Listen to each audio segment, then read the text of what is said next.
Good evening, everyone. I would like to call this meeting to order. It's the public hearing for our annual budget. Today is April 28th, and the time is 6:10. Mr. Clerk, can we get a roll call? Yes, we can, Madam President. Roll call. Trustee Miller is absent. Trustee Armour is absent. Trustee Abraham is absent. Trustee Senior is absent. Trustee Shelby, absent. And Trustee Chalmalave is absent. At this time, Madam President, we don't have a quorum. We don't need a quorum for the hearing. You're absolutely right. So at this time, we'll stand for the Pledge of Allegiance. To the flag of the United States of America and to the republic for which it stands, one nation, under God, indivisible, with liberty and justice for all. May we all have a moment of silence, please? Thank you. Next is item 2, presentation of tentative annual budget for the fiscal year commencing May 1st, 2022 and ending April 30th, 2023. Thank you. So Budget Officer Tom Hood would do the presentation of the budget. I don't know those that's watching us now. We did have a Finance Committee meeting, so we're going to be going through the information that we went through last week. I know we saw some things that we needed to make some correction to the proposed budget, so Mr. Hood will go into that as well. So I'm going to step away and. Okay. Good evening, everyone. Should be pretty much a repeat of the Finance Committee meeting. For the upcoming budget year, we have general fund revenues being forecasted with a slight increase. It's so slight that I'd call it level. The big changes in are maybe in some of the line items. Some of the line items were grants last year that we're not getting, or property we didn't sell, or that we sold last year that aren't here. But we've had also increases to both sales tax. We've had increases to the state portion of the income tax and the personal property replacement taxes. Offset anything that is gone from last year. I'm going to run through the departments quickly, just to highlight the changes. The executive department is increasing slightly, just under 6%. The bulk of that is on a new program to hire some youth this summer and provide some job skills to our youth in the community. The village clerk's budget has rise slightly, and that is almost totally to some training. It's a small budget, so it doesn't take much to make that percentage look big, but it's primarily due to training and traveling to that training. Boards and commissions budgets, on a percentage-wise, is up substantially, but since it's such a small budget, again, the $7,100 increase is contributed to the cost of the tests that we have to administer to create the hiring lists for the police and fire department. Next is the finance department, which is relatively steady compared to last year. Municipal grounds and building, no change. Pretty much at this point, it's all contractual service agreements and the like related to the building that we're in. The building department is showing a 20, and I want to point out that both the building, public works, fire department, and police department are all are going to share in the ARPA funds this year. So they have a $50,000 ARPA-related expenditure in their budgets now that will make their numbers look a little bigger. And that's the bulk of the increase for the buildings department. Some of the other stuff that has increased is a 1% salary increase, and we've had an increase in our medical expenses. I should say medical insurance expenses. The fire department is actually down a little bit this year. The big contributor to that was the help me out, Tracy, breathing machines were last year and they're not in this year's budget? The self-contained Yes. breathing apparatus. Right. Yeah, so we had some items that we didn't have to expend funds on this year. So we have a slight decrease in fire. Oops, I'm just flying right by the police. The police department also slight increase. They recall that they've got that 50,000 in there. So the majority of what you're seeing there is the increase in the health benefits that we're offering. All three of the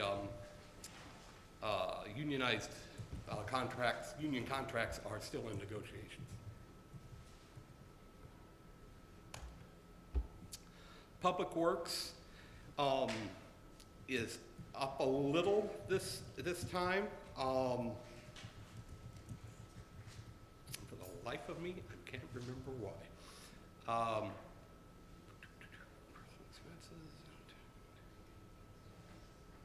Oh, contractual services. There is some mandatory work that testing that has to be done on our waters and sewer systems that we've put in there to get done this year. So the results from operations and transfers, well, actually the results from operations, we're predicting about a $770,000 profit or a surplus. But what you have to remember is some of that money has to be transferred to other funds to cover other village expenses.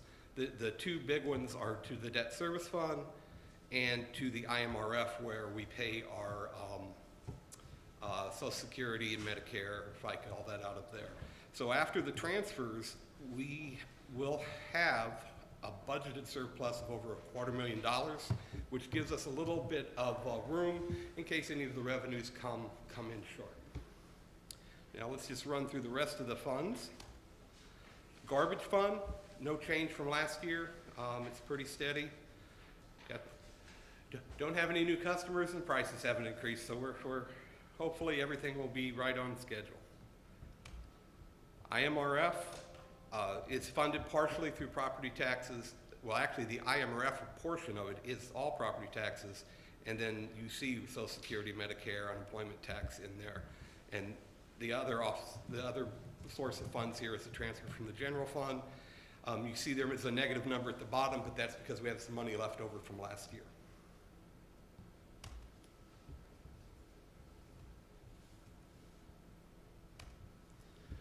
MFT. MFT is our motor fuel tax that we receive monthly, plus any grants that we get related to MFT. And we can only use this on specific projects and items. This year we're going to be doing a couple streets in town with these funds.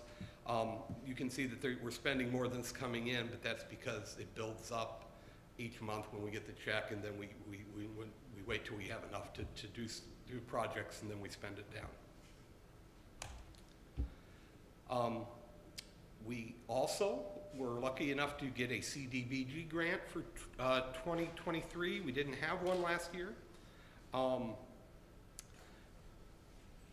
The grant plus the village portion, which we're transferring from the proceeds of our rollover bond, are going to help cover the alleys that will be done in the Cdbg project this year. Roosevelt TIF has, it's still continuing to produce a decent amount of increment. We have put a little more into legal and professional services because we're looking at alternatives to do the eastern portion of the TIF district, and we're going to have some studies done and some legal work done to make sure that can be accomplished. We also have funds being expended on parking lots, and there's a flurry of other things related to that, machinery for the new parking lots, signage, etc. And there's always that contingency for the brownfield loan. 19th Street TIF, for those that might not have heard this before, but basically the 19th Street TIF, the money that is generated from that TIF agreement goes to the developer that created the Chase Bank complex over there with the strip mall. And it's just whatever gets made in there is made as a payment towards that TIF agreement. So that's just whatever comes in goes out, and it's early on that agreement, so it's going to be happening for years. 17th Avenue TIF is part of is part of one of the options we're looking at in regards to the Roosevelt East portion. It may also be combined in with the Roosevelt TIF portion to create a TIF so that we can work on that specific area. I did want to point out that this is the first year that we've gotten a significant amount of funds. This TIF was created about 13 years ago and did not generate any increment at all until just recently. It actually, the TIF valuations were frozen, and then the property values fell by about 35%. So it's been an uphill battle out the door on this TIF. Debt service is the monies that we have to spend paying down principal and interest on our outstanding debt. The big significance this year is we are paying off 2003A and 2015. These are the last payments that we have to make on those two bonds. That will leave us only with the 2018 capital appreciation bond that we use for the 911 center. This is primarily, that particular bond is funded through the rollover bond, which is an annual revolving bond that provides the money to support the revenue bond. It's about, same scenario here. There's money left over from last year in there. That's why that's negative. We're just going to pay down a little of the excess. The capital fund has a lot going on in it this year. The reason that it has a lot is we are the recipient of,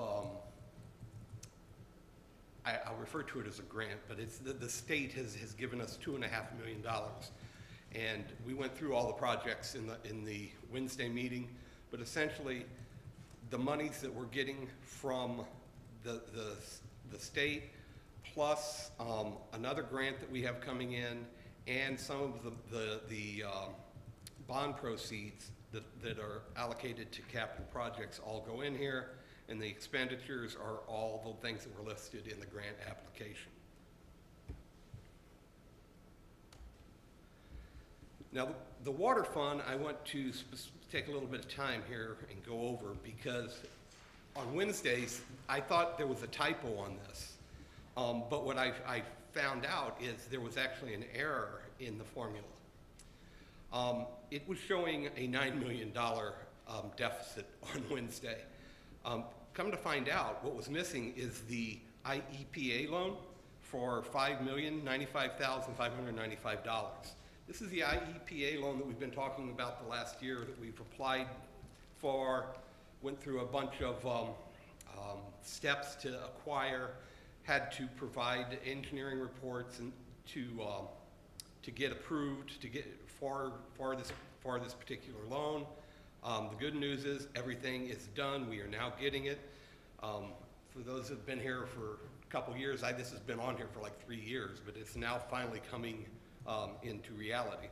So with that $5,095,595, that is added to our regular income generated primarily through our water sales to come up with about $9.5 million in revenue. We're spending a little more than that in expenditures, with showing a deficit in the fund of $295,000. But then I always want to remind you, we always budget a significant amount more than we expect to expend for main breaks, hydrant breaks, et cetera, because we know they're going to happen sometime. Sometimes they do happen, a lot of times they don't, and we just end up not using that budgeted line. Are there any questions? Well, thank you all. Appreciate it.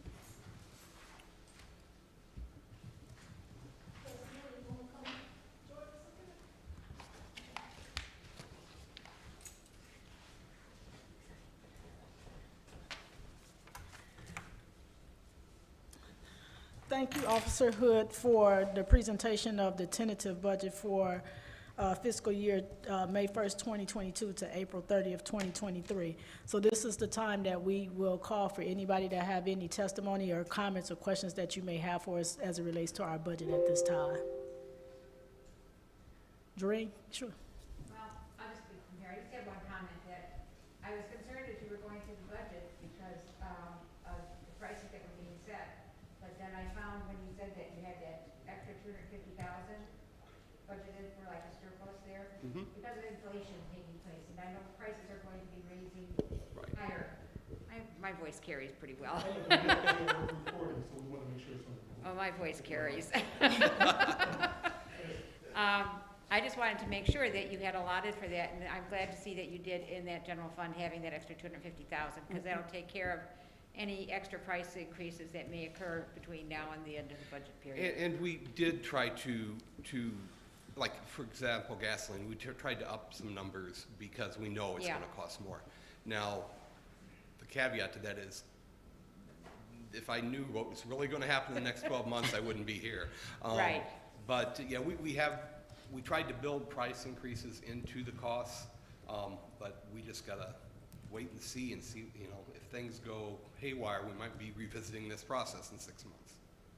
I don't think you will. I think this is a pretty good budget from the way it looks. And, you know, I've attended a lot of your budget meetings and gone through a lot of these things and seen the trends on everything. And you do have a good handle on all of this. And I have to commend all of the departments for doing a good job with all of this. So thank you, everyone. Thank you. Thank you, Doreen. Anyone else have any testimony or comments?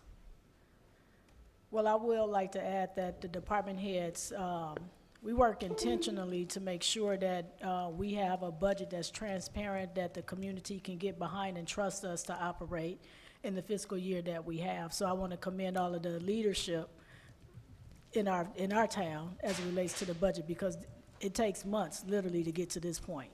So I want to, you know, thank our finance director, our budget officer, and all of the other department heads that got us to this point on where we are to pass a budget that we can be proud of and that we can operate and function in the upcoming year.